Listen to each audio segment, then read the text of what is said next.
நம்ம பார்த்திங்கன்னா உருளைக்கிழங்கு குழம்பு தான் வைக்க போகிறோம். நான் ஏற்கனவே தக்காளி, இது 2 வெங்காயம், 2 தக்காளி,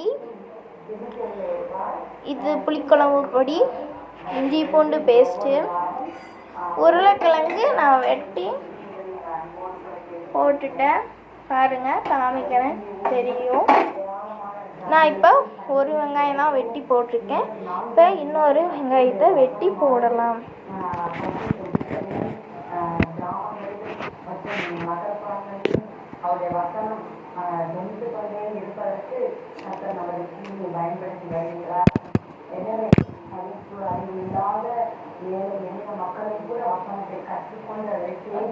இப்போ நம்ம வெட்ட போகிறோம்.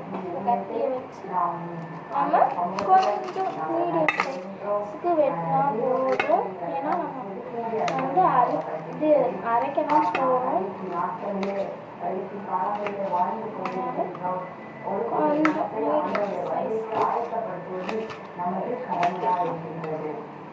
ஓகே, இப்போ இதை நம்ம எல்லாம் அரைச்சி எடுத்துக்கலாம். ஓகே, இப்போ நம்ம பார்த்திங்கன்னா மிக்ஸி ஜாருக்கு மாற்றிட்டோம். நான் முதல்ல 2 தக்காளி போட்டிருக்கேன்னு சொன்னேன், ஆனால் இப்போ 3 தக்காளி போட்டாச்சு. இப்போ இதை நம்ம அரைச்சி எடுத்துக்கலாம். ஓகே, இப்போ பார்த்தோன்னா நல்லா அரைச்சி எடுத்துக்கிட்டாச்சு.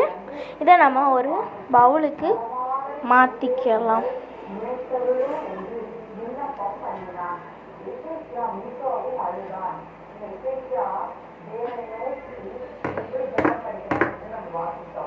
ஓகே, இப்போ இதில் இருக்கிறதையும் நம்ம வலித்து எடுத்துக்கலாம். இப்போ பார்த்திங்கன்னா வலித்து எடுத்துட்டேன். இப்போ இதில் லைட்டாக கொஞ்சம் தண்ணி ஊற்றி நல்லா கலக்கி எடுத்து அதில் ஊற்றிக்கலாம்.